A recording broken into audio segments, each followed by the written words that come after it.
Oi, gente, tudo bem com vocês? Hoje eu tô aqui pra começar mais um vlog literário, dessa vez de fim de semana. Estou aqui com 3 livros, 2 em andamento e um que eu ainda quero começar. E quero ver se eu consigo terminar de fazer as 3 leituras até amanhã à noite. Então vamos ver, né? O primeiro livro é O Ministério do Tempo, e esse eu já tô bem pertinho do final. Nessa história aqui, né, que se passa na Inglaterra, a gente vai ter esse Ministério do Tempo, que é um órgão super secreto do governo britânico, que descobriu uma porta temporal. E através dessa porta, eles trouxeram pessoas de outras linhas do tempo, né? Pessoas do passado. Mas eles buscaram pessoas que desapareceram de alguma forma misteriosa no próprio tempo. Então não faria diferença, né? Se essas pessoas fossem levadas para outra época.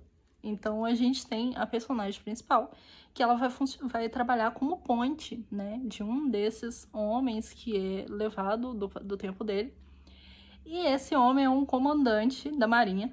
Então a gente vai vendo ele tentando se ambientar, né, tentando descobrir o que está acontecendo, pensando ainda na tripulação dele, no que aconteceu com todo mundo que ficou para trás.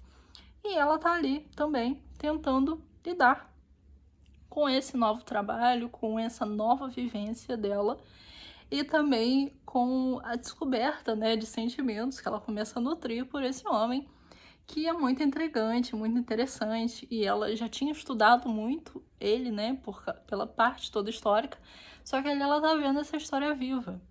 Então é algo bem diferente. Eu já fiz várias marcações e é um livro que, assim, além dele falar sobre essa questão, né, que tem o presente e tem o passado, eu acho que agora vale um alerta de spoiler.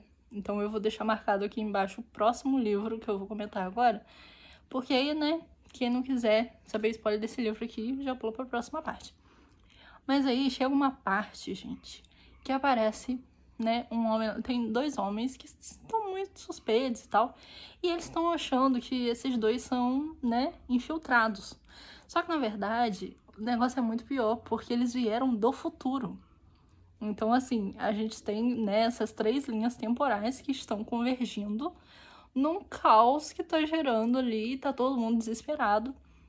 Então, a gente tem esse comandante que tá tentando entender tudo, tem a personagem, né, que é a que vai tentar entender o que tá acontecendo, e ela fica chocada quando ela descobre, né, que esse outro cara que tentou matá-la veio do futuro e ela tá querendo saber por que ele tá fazendo isso e tudo mais.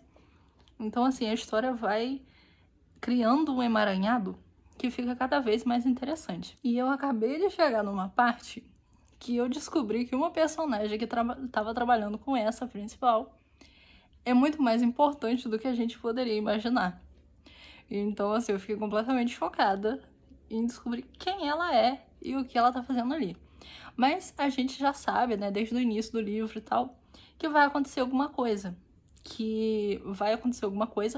E esse comandante não vai mais pertencer à linha do tempo dela, porque o livro é contado por ela, tem umas outras partes que são contadas no passado, e assim, eu tenho minhas suspeitas, mas ainda não falou claramente quem que tá contando essa história, se é um personagem, né, específico, eu acredito que sim. Mas a parte dela, como ela tá contando, tipo assim, é como se fosse a ela do futuro contando sobre a jornada toda dela, a gente sabe que vai dar problema, que vai acontecer muito transtorno ali. Então só tô querendo ver o que vai ocorrer. Ainda mais que agora, né, depois de descobrir essa tal personagem, começou a falar sobre a questão das linhas temporais. E como que, né, uma atitude, uma informação que ela passou para aquele comandante de uma forma diferente pode ter gerado um futuro completamente diferente, né?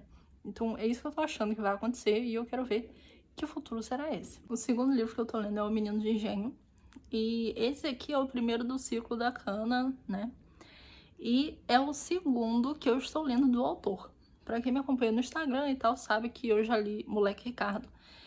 E foi a minha primeira experiência com o autor e eu fiquei simplesmente encantada pela escrita dele. E mais curiosa para conhecer mais sobre uma parte, né, do Brasil que eu não conheço muito bem, que eu não li tanto assim até hoje, e eu quero mudar isso. Então, tô fazendo essa leitura, tá sendo bem interessante. Porque, assim, o Moleque Ricardo é um menino que vivia nessa fazenda também, né? Só que ele foi embora. Então o livro vai acompanhar a vida dele, né, na capital. E esse aqui a gente vai acompanhar o Carlinhos, que é o neto do homem que tem o engenho. Então a gente vai vendo o início dessa saga, dessa história, e vai vendo como vai começar a jornada desse menino. Porque a gente vê que esse menino morava com os pais, aí ele era pequenininho quando a mãe morreu, o pai que matou a mãe. E isso já tá logo no início do livro, gente. Então, assim, ele vai morar com o avô e ali a história vai desenrolar. E ele vai começar a conhecer aquela fazenda, né? As vivências, aquelas pessoas, a rotina. E é tudo bem diferente do que ele estava acostumado até aquele momento. E a gente vai descobrindo junto. Então, tá sendo uma leitura muito boa. E o terceiro livro é Sussurros do Passado. Esse aqui é o novo lançamento, né, do Charles Donlin no Brasil. E eu tô muito curiosa, porque todo mundo que eu vejo falando que leu esse livro tá simplesmente assim, surtando. E pra quem já leu ou já ouviu falar, sabe que o Charles escreve thrillers que são completamente envolventes, de um jeito que, assim, é quase impossível, eu acho, a gente descobrir o que tá acontecendo. Porque, pelo menos comigo, ele sempre passa pra trás e eu nunca desconfio completamente de qual é o rumo que a história tá tomando. E nessa história aqui, eu vou ler o iniciozinho pra vocês. Fala assim: 30 anos atrás, uma bebê desapareceu. Agora, ela quer respostas. No primeiro dia de aula no Instituto Médico Legal, Sloan Hastings é designada para uma investigação na área da genealogia forense. A ciência dinâmica em constante evolução, responsável por solucionar inúmeros casos arquivados envolvendo serial killers e homicídios. Empolgada para dar início ao trabalho com uma extensa pesquisa de provas, Sloan começa enviando o próprio DNA para análise. Sua intenção é conhecer mais a fundo o potencial de informações genéticas presente nos registros de seus antepassados. No entanto, os resultados obtidos a conectam a um passado perturbador. Criada por pais afetuosos e solidários, Sloan guarda memórias de uma infância feliz, mas sempre soube que era adotada. E agora, o resultado do perfil genético indica sua verdadeira identidade. Ela é Charlotte Margolis, também conhecida como a bebê Charlotte, que captou a atenção do país quando ela e os pais biológicos desapareceram misteriosamente em junho de 95. Mesmo diante de uma grande investigação policial e meses de intensa cobertura midiática, o caso foi arquivado nas décadas seguintes devido à falta de pistas. Sloan parte em busca de respostas que a conduzem a uma pequena cidade onde o poder e a influência da família Margolis permeiam todos os cantos. E, embora os parentes biológicos de Sloan sejam acolhedores, eles são enigmáticos e reservados. Nem todos parecem satisfeitos com a presença de Sloan, muito menos com suas perguntas. À medida que ela faz novas descobertas, torna-se cada vez mais claro que as respostas que Sloan procura estão ocultas em um cemitério de enigmas familiares. Seu passado está tentando sussurrar as respostas de que ela precisa, mas há alguém disposto a tudo para manter o segredo. Então, bora descobrir também o que vai acontecendo na história, né, gente? Eu agora vou continuar as minhas leituras. Quero terminar esse aqui primeiro e depois eu volto para falar com vocês.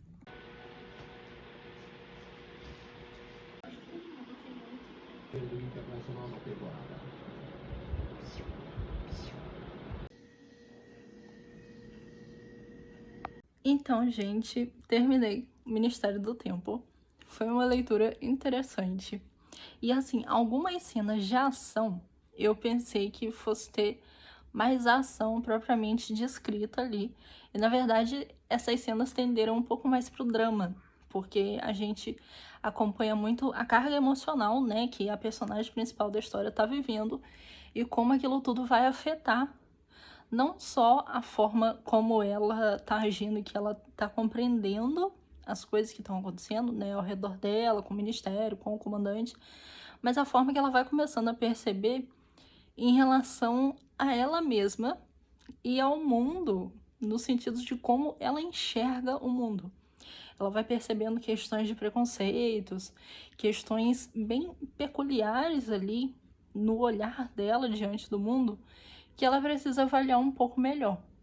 Então, assim, a história, né, termina e a gente descobre para quem ela tá escrevendo, né, esse relato, por que que ela quer contar tudo que aconteceu com ela, como aconteceu, porque no decorrer dessa última parte do livro, né, a gente vai descobrir que existem essas linhas temporais e ela agiu de uma forma que foi diferente de uma outra personagem que aparece na história, e isso causou mudanças. Então ela não sabe o que que o futuro vai guardar para ela, mas ela espera, né, coisas boas, ela espera estar ali com aquele comandante ainda, ou de alguma forma redimir, né, essa relação que eles tiveram de alguma maneira, porque acontece uma coisa ali que é terrível e ele vai ficar muito apurrinhado com ela, ele vai embora.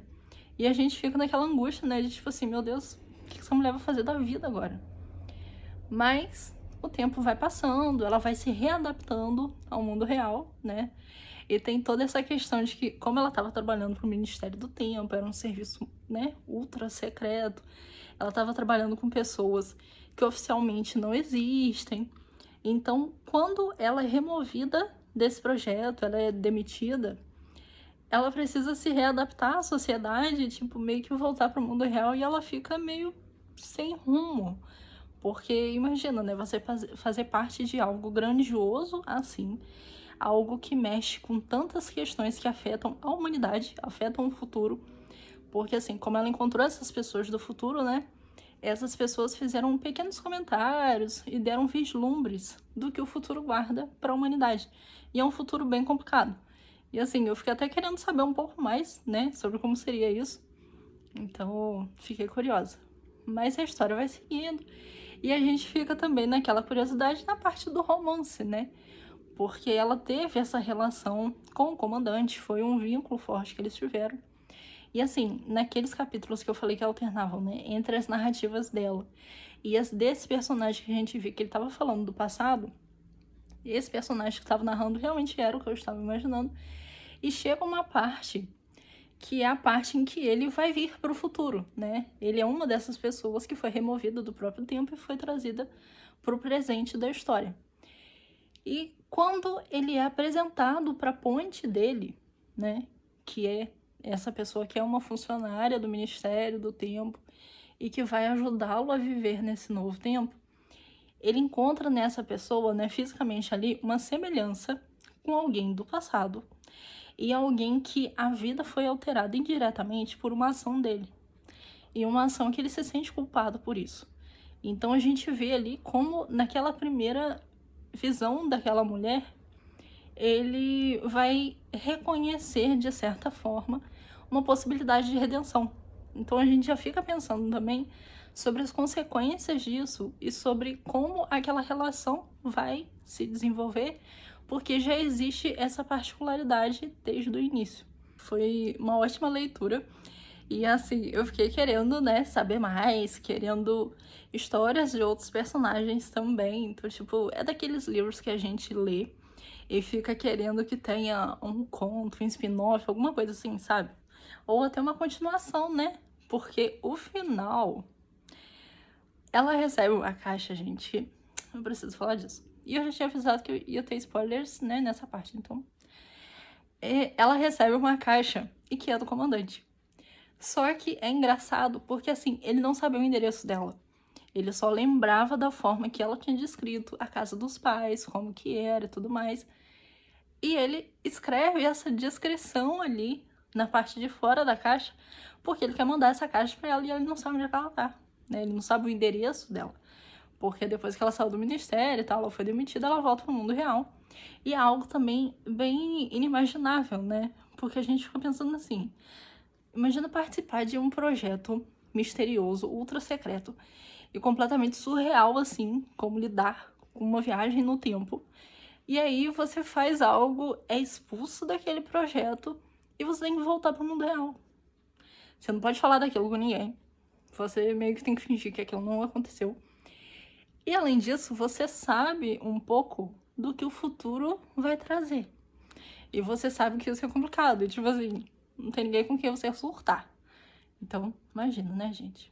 Mas essa foi a leitura que eu finalizei, né? Finalizei, na verdade, na madrugada de ontem pra hoje. E como vocês viram, né, nos trechinhos que eu coloquei, fui ficar assistindo, né, a série do Siena, que estreou na Netflix. E acabei nem lendo muito durante o fim de semana. Só li mais alguns capítulos do Menino do Engenho. E essa história aqui é interessante porque, como eu tava falando, né? Eu ainda não li muitos livros ambientados nessa região do país e tal. E eu acho a escrita do autor tão boa porque ele envolve a gente de uma maneira que a gente se sente parte daquele cenário. Ele vai descrevendo o que tá acontecendo, a gente vai acompanhando Carlinhos, né? Fazendo visitas com a tia a outras fazendas, a outros engenhos. A gente vai vendo as pessoas que vivem ali no engenho do avô dele, né? Indo encontrar com o avô para poder falar sobre problemas, solicitar coisas, pedir algumas coisas. E a gente vai acompanhando essa rotina e vai meio que vivendo junto com ele. Então é bem interessante. E por hoje é isso. Eu ainda vou começar esse aqui, mas a finalização desse e esse aqui vai ficar para outro vlog. Espero que vocês tenham gostado do vlog curtinho para esse fim de semana e das minhas leituras do momento.